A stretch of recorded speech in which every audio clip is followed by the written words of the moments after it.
Business partners అందరూ కలిసి గగన్ని ప్రెసిడెంట్గా సెలెక్ట్ చేస్తూ ఉంటారు.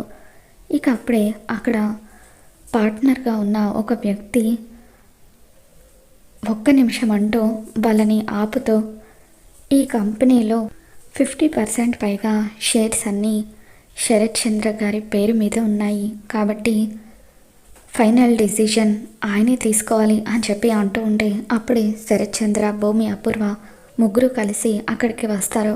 అదిగోండి శరత్ చంద్ర గారు వచ్చేసారు అని చెప్పి శరత్ చంద్ర అక్కడ కూర్చున్న తర్వాత, సార్, ఈ కంపెనీలో 50% షేర్స్ అన్నీ మీ పేరు మీద ఉన్నాయి కాబట్టి మీరు మీ డిసిషన్ ఏంటో చెప్తే గగన్ని ప్రెసిడెంట్గా ఎన్నుకోవాలా లేదా అనేది మేము నిర్ణయిస్తామని చెప్పి అతను అంటూ ఉంటాడు.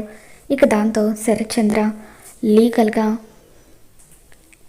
ఈ షేర్స్ అన్నిటికీ కూడా ఓనర్ భూమినే కాబట్టి నిర్ణయం భూమికే వదిలేస్తున్నాను అని చెప్పి శరత్ చంద్ర అంటూ ఉంటాడు.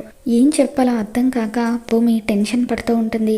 ఇక అప్పుడు అపూర్వ మెల్లిగా భూమి దగ్గరికి వచ్చి భూమితో ఈ విధంగా అంటూ ఉంటుంది, చెప్పు, నీ డిసిషన్ ఏంటో చెప్పు.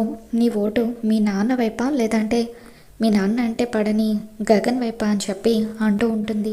భూమి ఏం చెప్తుందా అని గగన్ కూడా టెన్షన్గా చూస్తూ ఉంటాడు. మరి భూమి తన ఓటుని గగన్కి వేస్తుందా? ఏం జరగబోతుందో మళ్ళీ మన ఛానల్లో తెలుసుకుందాం. ఈ వీడియో మీకు నచ్చినట్లయితే తప్పకుండా లైక్ చేయండి.